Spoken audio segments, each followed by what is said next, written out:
What I'm about to read is in the Apocrypha, but it used to be in the Bible, in the book of Ecclesiasticus, not Ecclesiastics.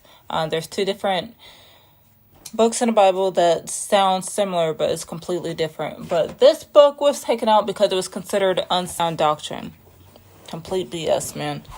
But, again, it's an Apocrypha. It's under Wisdom of Jesus Sarah, not Christ Jesus. They're two different people, just like there's many people named Jaleesa. There's many people named not after you, but has your same name. Anywho, it goes, happy is the husband of a good wife. The number of his days will be doubled. A loyal wife rejoices her husband, and he will complete his years in peace. A good wife is a great blessing. She will be granted among the blessing of the man who fears the Lord. Whether rich or poor, his heart is glad, and at all times his face is cheerful. I'm going to skip 5. That was 1 through 4. Skip 5, 6 through 9 goes like this. There is a grief of heart and sorrow when a wife is envious of a rival, meaning envious of her enemies. And a tongue lashing makes it known to all. So, yeah, when you don't like somebody, you yap. Women, should I say?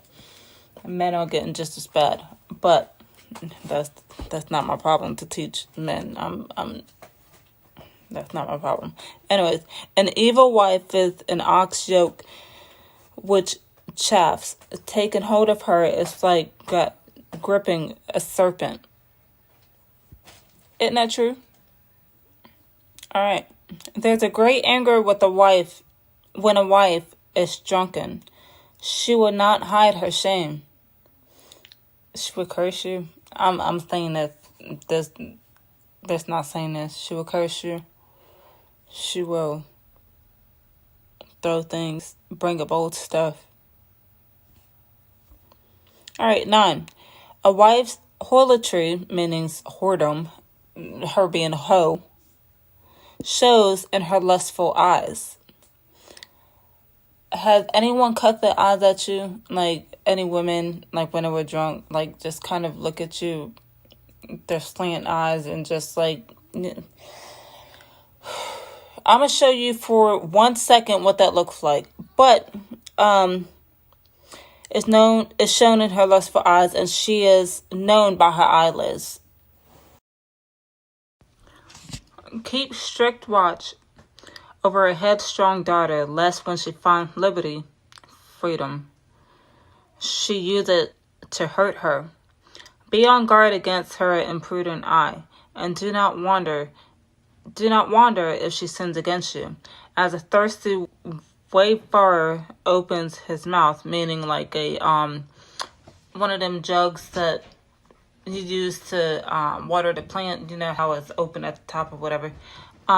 Just as that opened his mouth and drink of any water near him, so will she sit in front of every post and open her quiver to the arrow. A quiver is what you use, is the bow and arrow, basically. So she will open her bow to any arrow. If you have spiritual eyes, you can just imagine what that means. A wife charms delight her husband, and her skills put fat on his bones. Ladies, you better know how to cook. Because what it says here, your skills are supposed to put fat on his bones, right? So, a silent wife is a gift of the Lord, and there is nothing so precious as a disciplined soul. A modest wife adds charm to charm, and no balance can weigh the value of a chaste soul. Like the sun rising in the height of the Lord, so is the beauty of a good wife in her well-ordered home. So yeah, just when you thought you was doing something, just like I thought I was doing something with, you're really not. You're a disgrace. And I don't say these things just to hear myself talk. I say these things in hope that someone will come to their senses. And realize, like, the old ways that we used to grow up on, like our big mama saying, you better go in there and put something on your leg. Girl, who you think you talking to? Like, that correction. Like, that's no longer in this, it's hard to say it's no longer here, but, it's very few big mamas who correct anymore.